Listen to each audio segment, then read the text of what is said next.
1 minute. 1 minute. 1 minute.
Test check.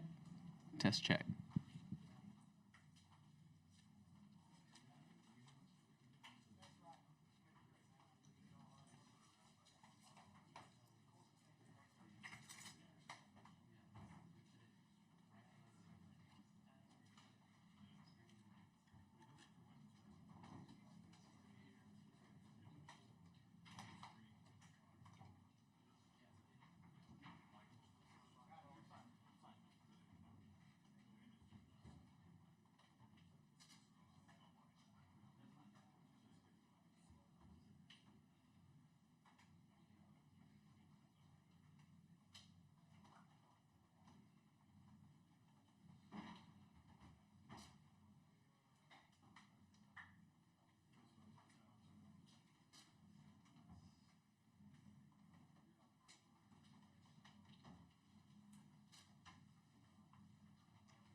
Okay, everybody, we're going to go ahead and get started.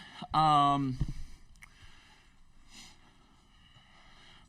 those that are joining us on Zoom, we'll open up with a few comments from Montana head coach Bobby Houck, and we also have joining us Braxton Hill and A.J. Forbes. Coach, terrific season. I know you just had a chance to visit with your guys. Talk a little bit about the game and these incredible young men that came down here to Frisco this year. Great. Thanks, Jim.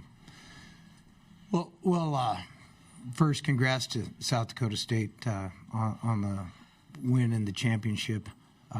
They're a senior-dominated team, and they played like it today, and they went out and took that game and did a great job. In terms of our team, I was everybody in our operation loves winning and hates losing. We have a very competitive group. They compete every time we take the field, and I'm proud of them. It's an honor to coach them. What a great season for our team, and we hope to continue on and have a chance to be back here at some point. So, in terms of the game, I think that's, when you look at each team had 17 first downs, it's two pretty good defenses. I think, in terms of evaluating how they won the game and we didn't, it's the critical things that are critical in every football game. I don't think it's, when you have good teams on each sideline, you can't turn the ball over. You can't get behind the chains and take negative plays. You got to run the ball better than we did, and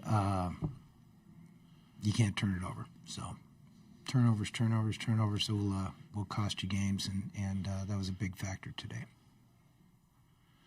We'll open it up for questions. For those in the room, once again, if you could raise your hand, we'll get you a microphone, name and affiliation. Those on Zoom will work the room, and then we'll get to you. So questions now for either coach or our two student athletes that are joining us. Who would like to start?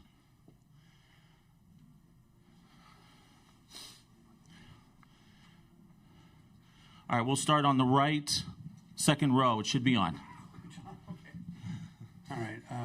Braxton, Fritz Neighbor from the Daily Interlake in Montana. Braxton, can you just talk about, I thought the defense held up pretty well. I just want to know how you felt about it and maybe talk a little bit about Gronowski, their quarterback. I think he made a difference in a couple ways today. Yeah, for sure. We just gave up too many explosives, too many big plays. Defense didn't play good enough to win. At times we played well, but like I said, just too many explosives and too many third downs. But yeah, they have a heck of a leader back there, and he makes them go for sure.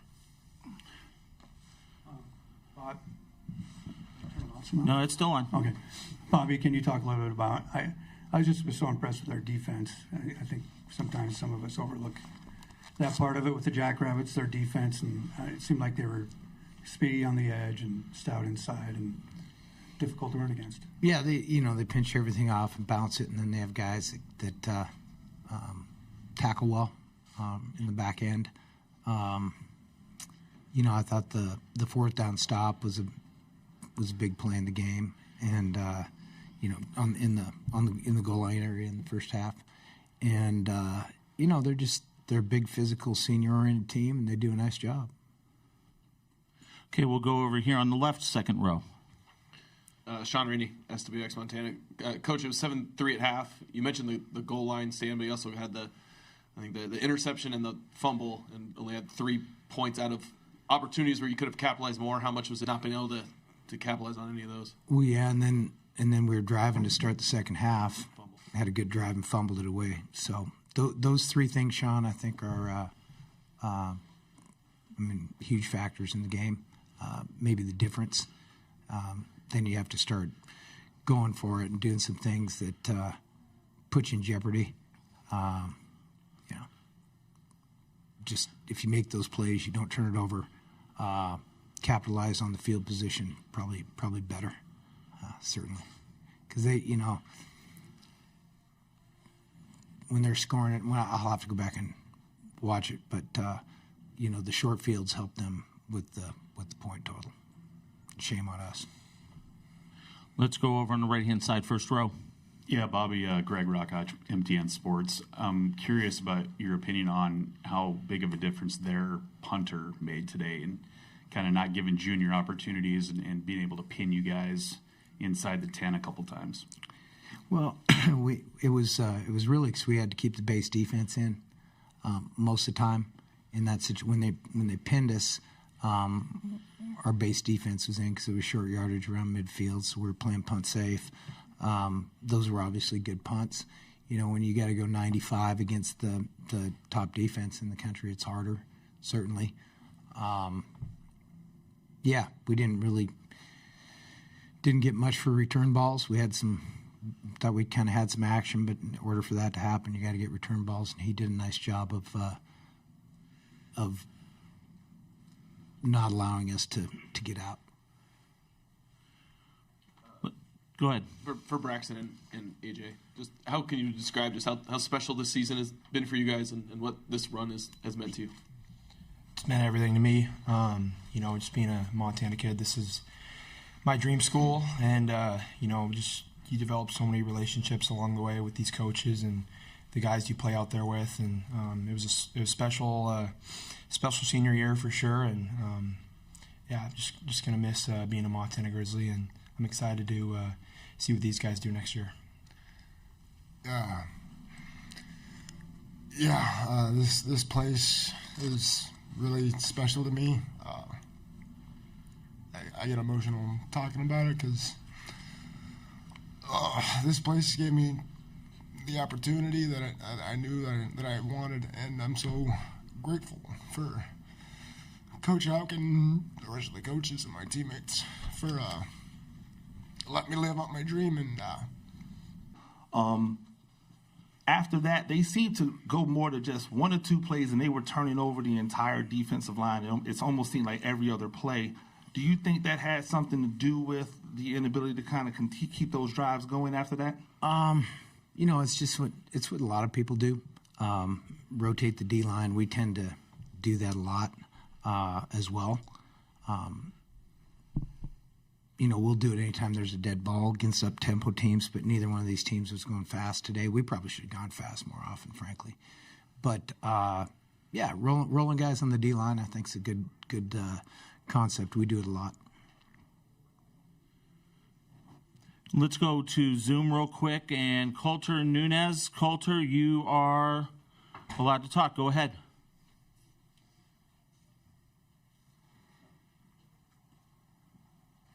Hi, can you guys hear me okay? Yeah, we have you. Bobby, hey, Clifton McDowell getting banged up a little bit. How much did that affect you guys, the way you guys operated offensively today? I don't think he was really banged up. I think he was fine. South Dakota State, their defensive execution, their ability to run the ball, how much did that affect you guys offensively? Say that one more time, please. South Dakota State's defensive execution and their ability to run the ball, how much did that affect you guys?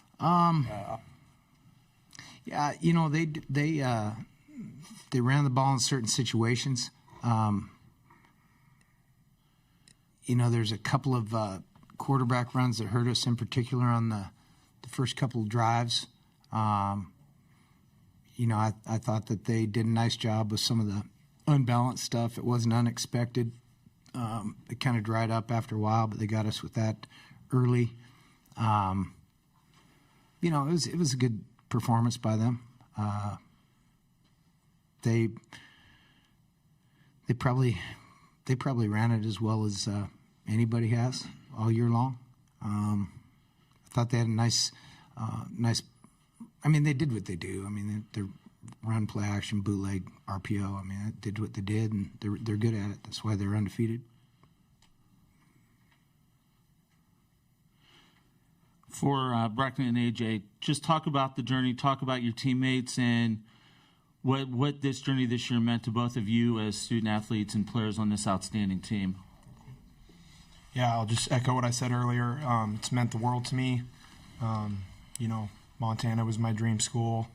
I love representing the state. I've made my best friends along the way.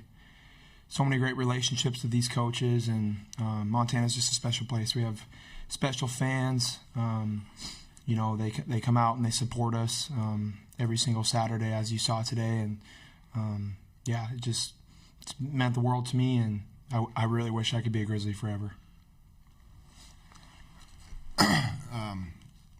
When I came here, I didn't know what my future would look like as a college football player. And again, I'm just super grateful for Coach Houck and the rest of the coaches, my teammates for bringing me in and treating me like I belonged. Super thankful for the community in Missoula and the entire state of Montana, frankly. A kid that didn't grow up in Montana, I felt like it was home, and it'll forever be a home to me from now on. Any other questions for Coach or our student athletes? Let's go in the back row here on the left-hand side. Lucas, FCS Nation Radio. Coach, you said last year that Grizz team was your favorite to coach, but this year, what do you like most about this team that stood out to you and puts them towards the top as well? Well, we won more. That's good. But you know, we have great guys on our team. I think that's pretty consistent year in, year out. As I mentioned, they're highly competitive. Hate to lose, love to win. They're all hardworking. There's a great deal of mental and physical toughness, and I think this team has that, throughout its roster. And I think that the older guys bring that out of the younger guys, and I just really love the way we performed.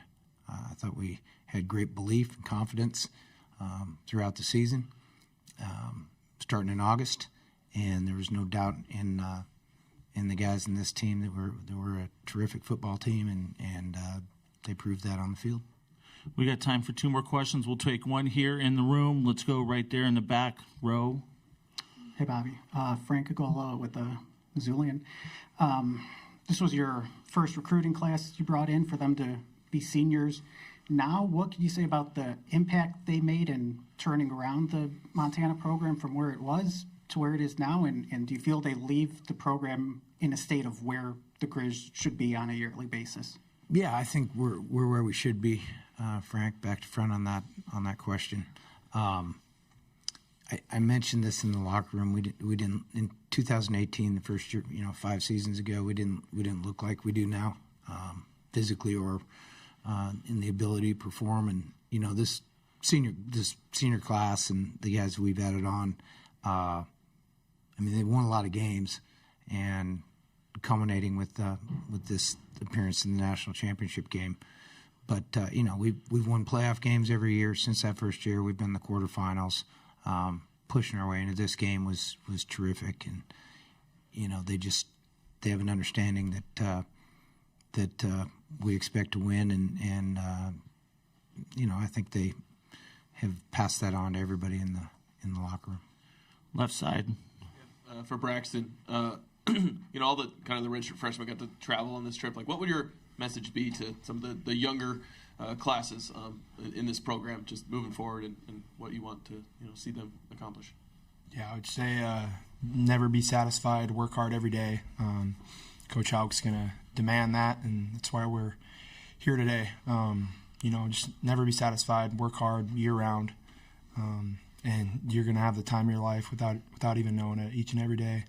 And just enjoy being a Grizzly. People say it goes fast, and you get caught up, and sometimes you think it doesn't go fast, but it truly does. So just embrace all the moments you get with your brothers, work hard for these coaches, be prideful, and represent Montana as best you can across your chest. Okay, we're going to go to Zoom for our last question. Coulter, you are enabled to talk. Hi, yeah, Sean kind of asked it, but I was going to ask the same thing. But to AJ, too, what would you pass on to just the younger guys, and how close are you, and what do they need to do going forward? The guys that we have in this locker room right now, they're a bunch of real stand-up dudes. They wouldn't be here if they weren't. The message I would send to them is demand more from yourself than others do of you. If you continuously demand excellence from yourself, you're going to be fine. Gentlemen, it's been outstanding watching you play this season. Thank you for the time, Coach. Once again, thank you. Travel safe, guys. See you.